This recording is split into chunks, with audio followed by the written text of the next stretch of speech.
C'est enfin pour tous ceux qui l'attendent impatiemment l'heure de l'info en un mot de Laurent Fléchère. Rentre Laurent. Trois images et un mot cette semaine. C'est quoi ton mot? Mon mot de la semaine. Ça va? Ça va très très bien. Laurent Bonjour à Fléchère, tous. Pascal, Amadou, la bande que tu connais, non? Un petit peu. Alors ça, qu'est-ce que c'est? Bah oui, qu'est-ce que c'est? va C'est une espèce de faire. jeu de patience où il faut mettre deux petites billes dans deux petits trous.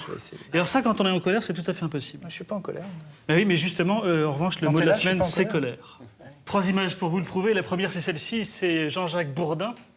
Puisque les foudres du tempétueux journaliste de la matinale de RMC se sont abattues vendredi matin sur la députée Clotilde Valter, auteure d'un rapport de 446 pages exactement, mais qui ne voulait pas simplifier son propos.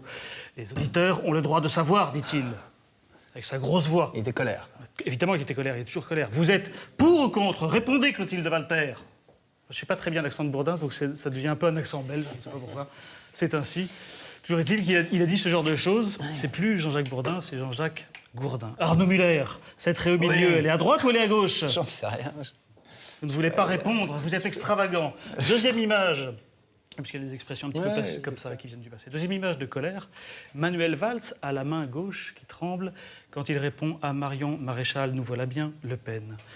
Index dressé, manche de chemise un peu trop longue, Manu est très colère. Il va craquer, a ironisé Nicolas Sarkozy, mais sans bouger les épaules. Et si Valls a la main un peu tremblante, c'est qu'il ne veut rien céder au Le Pen et surtout pas son amour brûlant pour la République. D'ailleurs, Ségolène, la courroucée du Poitou, ici présente, elle aussi cocardière, elle, fille de militaire, est touchée car il est des colères saines qui révèlent le fond d'une personne. Ségolène est aux premières loges, je vous la montre en gros plan. Elle vibre, elle mate.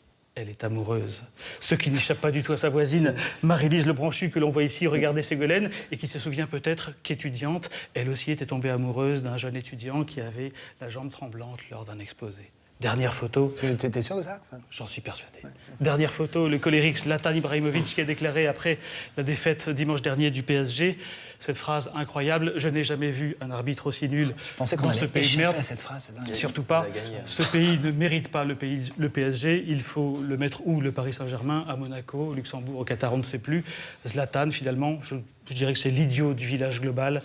Il est hors sol. Zlatan, vous êtes crétin, oui ou non? Les Français ont le droit de savoir, aurait dit Bourdin. Il y a donc de la colère partout cette semaine, de la colère pathétique chez ce footballeur, de la colère séduisante chez cet homme public et de la colère qui est issue du Gourdin du matin que nous connaissons bien. Mais si vous voulez vous débarrasser définitivement de la colère, il y a une solution, Arnaud. Il faut défaire ce petit flacon, n'est-ce pas? Et ensuite souffler dedans. Et là, les bulles de savon apparaissent. Et là, immédiatement, c'est magique, la colère s'en va. Donne-moi ça. Lâche-toi, voilà. Bravo. Adieu, colère. Merci, Arnaud. Ça fait du bien. Merci Laurent. Bah, de rien. Merci à tous. Merci la bande. Merci beaucoup. Tiens, fais des bulles. Merci. Fais des bulles.